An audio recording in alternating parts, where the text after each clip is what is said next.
Welcome to the Orykl Podcast, where we ask the big question: Hey, universe, what's going on? I'm your host, Huenu Solsona, and today we are exploring another fascinating spiritual journey. Let's get started.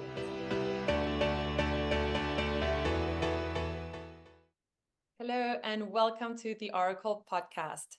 Today, I'm really happy to introduce Theresa Nguyen. She is one of Orykl's vetted practitioners and a truly remarkable soul.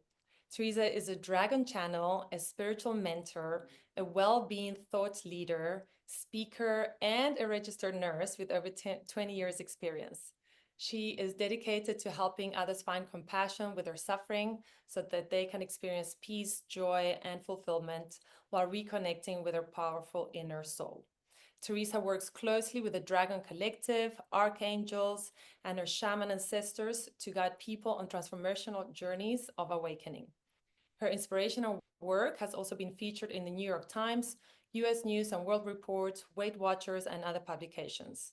I can't wait to dive into her spiritual story and learn more about her.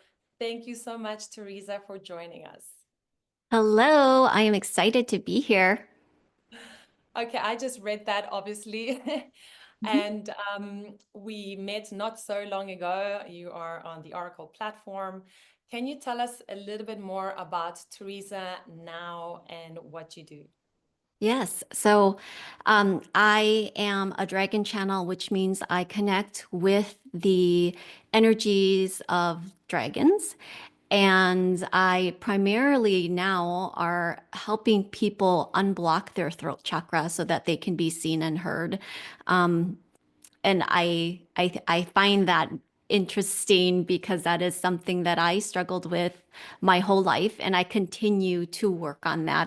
That part never ends. It's a continual expansion of my expression and what it is that I want to share, and the energy that I want um, to be and reflect. Uh, and I also am starting to share with people and teach people how to do what I do in terms of stepping into becoming a energy healer working with their own dragon collective. Yeah, yeah. I love it. I definitely want to hear more, but I think we'll hear more throughout your story because we want to know your spiritual journey. So, from when you were a child to today, I mean, to channel dragon energy feels very, I'm sure for many people, very out there. How does somebody even do that? But we're all spiritual beings, as we know. And I'd love to know about your early years as a kid. What was your childhood like? Did you maybe experience things that others didn't, or was it pretty standard conventional? I feel like it was pretty standard conventional when it comes to the typical traditional Asian American upbringing. I was raised Catholic, and my parents are very devout Catholics. So anything outside of our religion was considered extremely negative. You're working with the devil, that type of thing. Although I loved going to birthday parties, like sleepovers, and we would play games conjuring spirits, like we would play Bloody Mary, where you turn off the lights in the bathroom and you're staring at the mirror and you're conjuring Bloody Mary. And I still don't really know who Bloody Mary is, but that never happened for me. Or we would hyperventilate and try to pass out. And initiate some sort of spiritual experience. And Yeah. also that never worked out. And then we would try to levitate. Oh, oh, Yeah, we tried to kind of worked out. levitate. What a bummer. That would have been cool. And none of that, ever came into like a real experience, but it was just having fun, Yeah, exploring. And as I'm talking, I think that I really missed the yeah. having fun part of exploring spirituality. I love that you mentioned that. I literally just did a post about having fun. And I think having fun is a spiritual practice because aren't we here to just enjoy our lives, right? Aren't we here to just, yeah, soak it all up? And fun, fun. What happened? Like, when did we forget about it, right? But it's so funny. You literally reminded me for the first time in years that I used to do that too with my friends. Maybe once or twice. Like, I don't think we did it often, but I did do that. So thank you for reminding me. Okay, Yeah. so so you had a conventional childhood in your teenage years, you do this kind of stuff, like maybe Mhm. many others. And so what happened? What changed in your life that made you get onto the spiritual path, which I guess at some point you did. Yeah. Well, I had one, I'll call it just like a visitation. One visitation when I was in sixth grade. I was about 12 years old or so. And I just woke up in the middle of the night and looked over to my right side. There was this huge, it wasn't a ball of light. It was just like this huge white light. It was like a oval aura almost. Mm, And I was just kind of, I wasn't scared. I was just sort of curious and I kept staring at it. And then eventually it became this silhouette of who I recognized as the Virgin Mary. And I thought, that's weird. Why is wow. she here? Yeah. Like, why is she in my bedroom right now? Yeah. But there was no conversation. I didn't know, like, I could ask questions. It was Right. just sort of like me observing. Yeah. And it maybe lasted about like 5 or 6 minutes and then Yeah. she disappeared. But Wow. from that point forward, there was nothing else. It was me just, living my 3D life Yeah. until I hit, I would say, my mid 30s. And I started my journey as an entrepreneur. Never thought that that would be something I wanted to do, but it was that decision that led me into spirituality because I got to a place where I was stuck in my business. And I did all the things I was supposed to do, hired coaches and did all the marketing recommendations. Like nothing was moving in my business. So I thought it must be an energy thing. I hired a spiritual mentor thinking that she would help me with this block so I could make more money. Yeah. And instead, I started opening my spiritual gifts. And that's when things just kind of started getting the ball rolling. But it was still very much a journey. Nothing happened instantly. It was very slow for me. And I'm grateful for that because I think in the beginning of my journey, I wanted it all to happen. I'm like, I want all my gifts to turn on, not realizing that that is extremely overwhelming and also not realizing what it is you're asking for. Like, if you want everything turned on, that means you're seeing, hearing, sensing, tasting, feeling, knowing everything all at once. You know what I mean? Yeah. Yeah. So then once I realized that was my ass, I kind of backed up and I was like, no, that's too much for me. I still want to live, I still want to be like a high functioning human being, but also connected to my soul essence and the support system, the spiritual support system that I had. Mm. So Wow. um the next significant part of my journey was I was still in my 30s. Yeah. And I had already hired that I asked mentor. how old you are, but when you said that was, long ago in my mid 30s, I'm like, wow, well Yeah. done. Anyway, Um, good. I went to a haunted house Halloween seance for fun.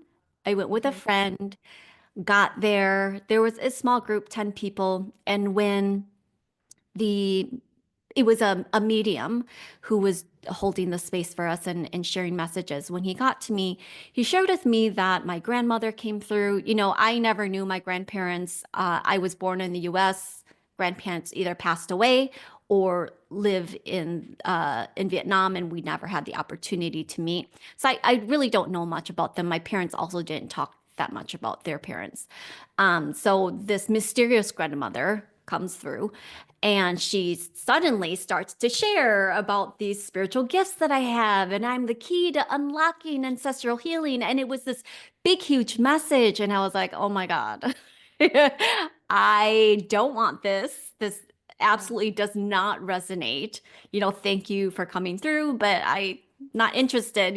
At the end, she was saying, that you are going to become this powerful healer. There's nothing that you need to do. It will just come to you. So that Wow. there's nothing that you need to go and do research on, or, learn how Wow. to do all these things. She's like, it's just going to come to you. So I Wow. thought, great. Well, I'm not going to do it anyway. Wow. So I'm not going to Yeah. waste my energy on this. Yeah. So yeah, because what I was looking for was, again, I was still in that entrepreneurial mindset of how do I get past this plateau? How do I, again, make more money?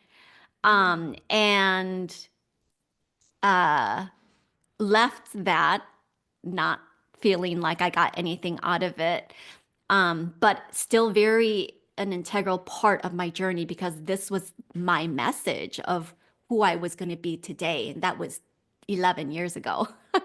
Wow. Yeah. That is Uh, incredible. Yeah, I mean, you're gonna tell us about the 11 years, but I love it how sometimes we think that it has to be hard for us to get something, right? And with work on entrepreneurship, you kind of feel like, well, I have to kind of pay some sort of price for mm, money or pay some sort of price for whatever we want in our lives. And yeah. I've learned that that's not the case, that we don't have to pay any price, and that sometimes it's in the allowing, right, Mhm. that we get it. So it's, I mean, because I'm trusting that what she said was true for you, it just came to you eventually. But you're gonna Yeah. telling us the story. Yeah. Okay, this is now more or less 11 years ago, and then what happened? And then I started working with that spiritual mentor I told you about to help me with my business. And um, my gifts started kind of turning on. I didn't know kind of what was happening, because I was a random day, random Saturday, 10 in the after, or 10 in the morning. I went on my bed. I was just kind of like plop my body on the bed, and I put my hand over my eyes like this, just kind of like wanting to rest. And I noticed this little tiny white light, and it kept growing. And then it grew into like looks like a pupil. Yeah. But the iris, the colored part of the eye, turned green. And then there's a little star, so right in the middle of that iris. And I was like, is this real? Like I was so Yeah. confused. So then I took my arm out. I'm like, I'm going to try this again. Like, this is a cool trick. So I did it Yeah. again. Yeah. And instead of green, I got blue. Basically, my third eye was opening up. It was Oh, decalcifying, and it's opening up, and wow. literally my third eye. Yeah. Wow. Yeah. Wow. That's And so it was just kind of this slow wow. evolution, expansion, turning on. Wow. And So it was I've coming to always, you naturally, right? I mean, you this is yeah. No, like I you were wasn't lying down, practicing. I wasn't even you weren't meditating. It was just trying like to, yeah, you were just lying there. Okay, I was and just lying there. frankly, wow. Yeah. Okay, Yeah. cool. But I've always been very sensitive emotionally, like, an empath. So that was just natural, right? I didn't realize that was a gift. So Okay. yeah, it's not like that part needed to turn. That part of me has always been there. I didn't realize though it was, what I would have called a gift, something that Yeah, is felt very natural to me. sure. Yeah, yeah, So we move on, right? I'm still working with mentors. Now my spiritual gifts are starting to turn on. And now I'm like, oh, I'm starting to get interested now. What is all this? What yes. is all this? Yeah, And then I'm starting to question, because as my gifts are turning on, I'm becoming more aware of the world, my life, my behaviors, my actions, my own beliefs. And that's when I felt like, who am I? Because now I don't want to go to church. Now I feel like, there's things that need to shift in my marriage. Like, he's not. I mean, I'm saying this as retelling the story as what I was thinking in my head, like, he's not good enough for me. That's Right. what I was thinking. I'm like, he's not good enough for me because now I'm like spiritually evolving and he's not catching up. Exactly. And, this is all part of the journey. Okay. It's not right or wrong. It's just, I'm trying to be Yes. like real honest here about things that, Yeah, no, well, I know I'm 100%. not the only one Yes. that thought thinks Sure. this No, way. no, no, no.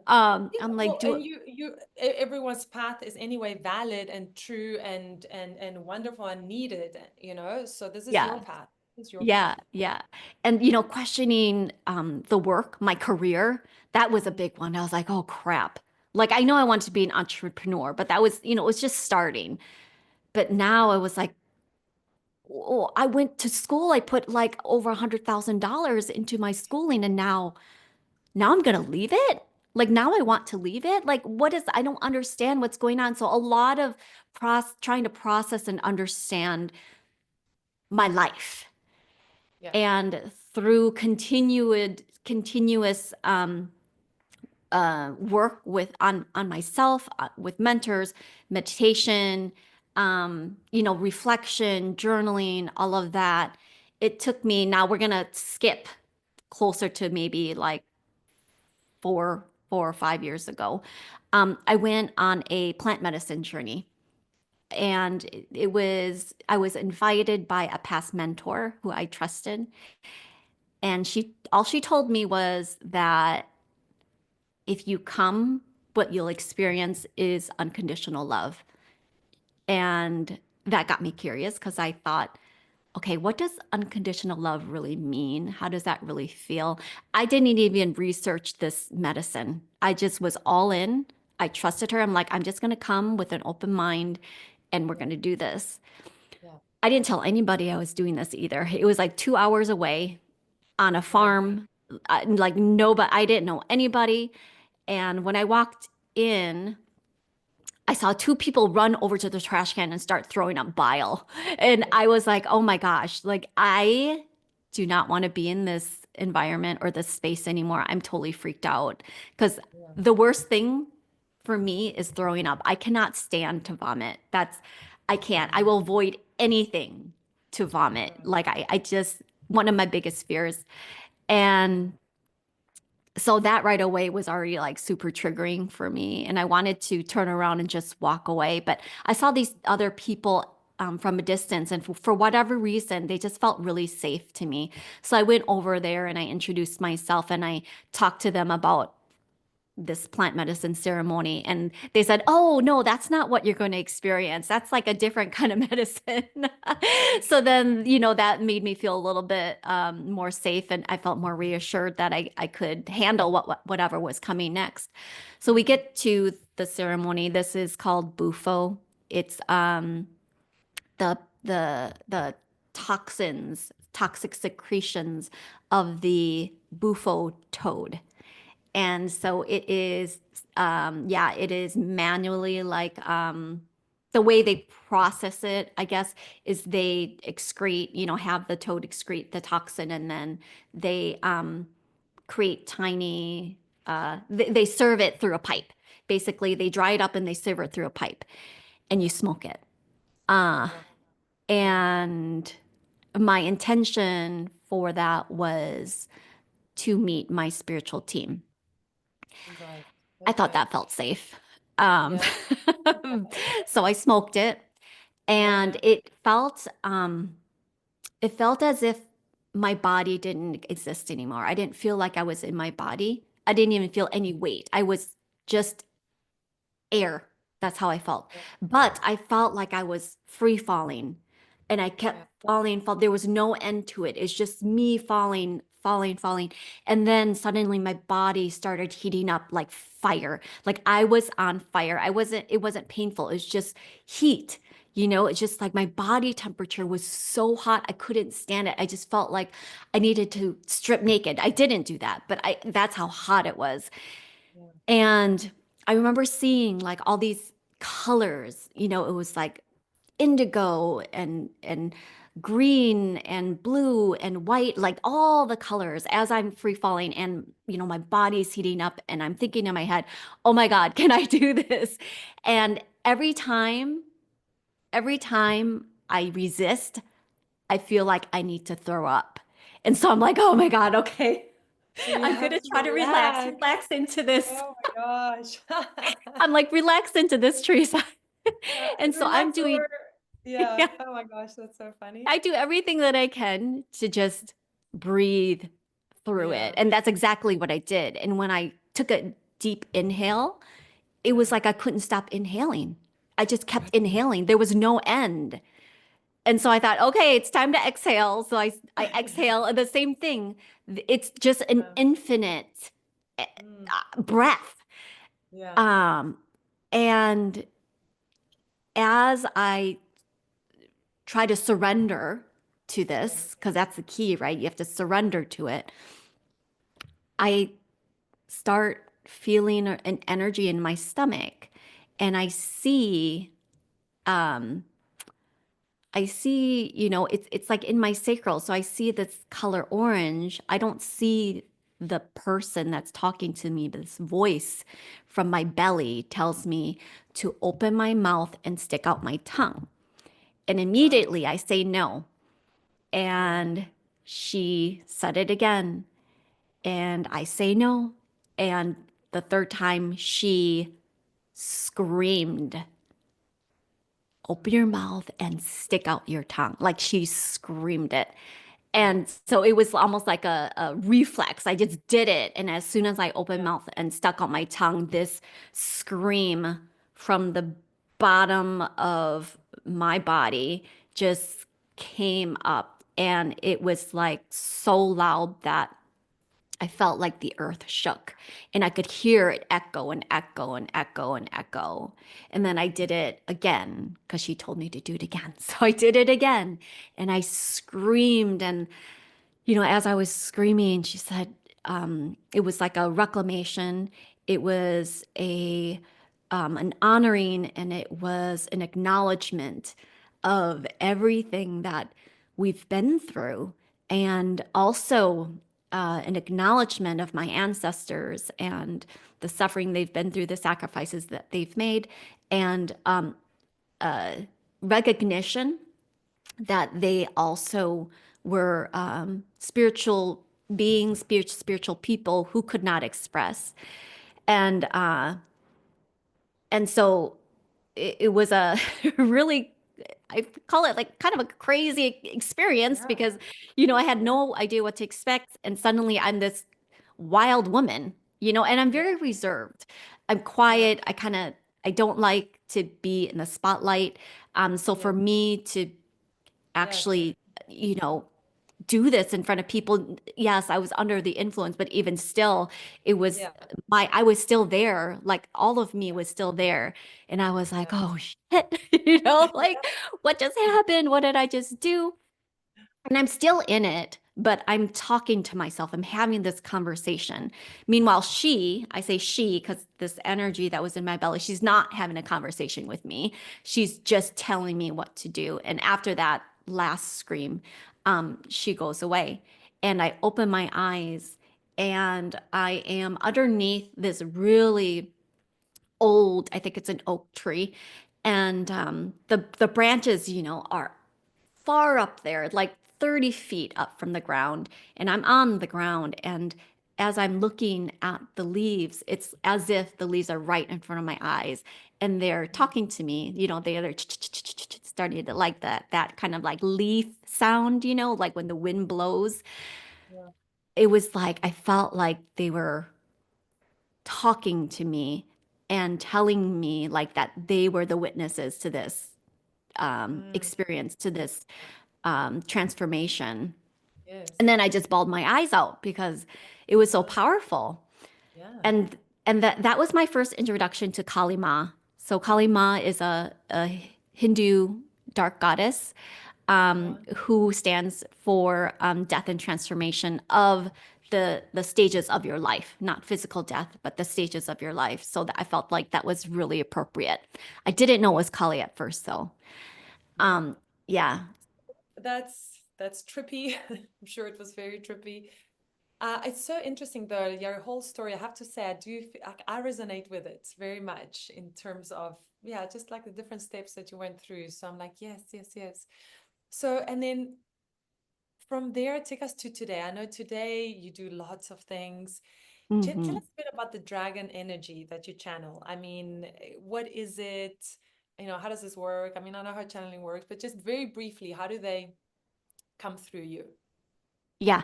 So dragon energy is a life force energy that's consists of transmutation, creation, um, transformation, and activation.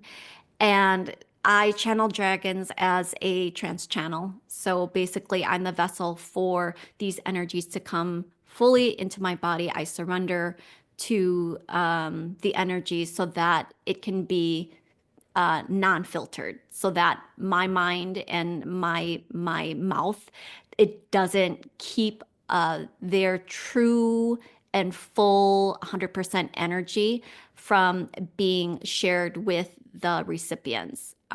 So basically, I mean, it's what people think are like you are possessed, except I know I'm not possessed. Like I can come in and out whenever I want. It's just that I'm giving them permission to use my body so that they can deliver the messages, the energy, the transmission, and the healing at 100% capacity. Versus if I were still in my head, I would be filtering, I would be translating.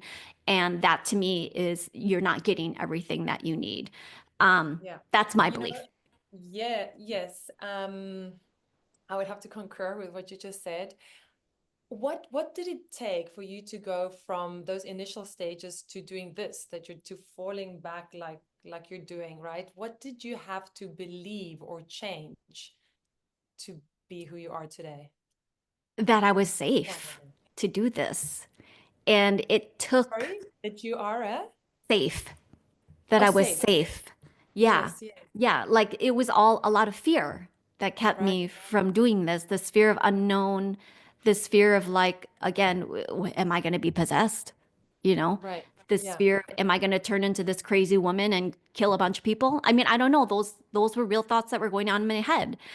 Was that And it? I mean, there's people that do believe that this is safe, and even then they struggle, right, to really trust or yeah, what do you I think? had a lot of support.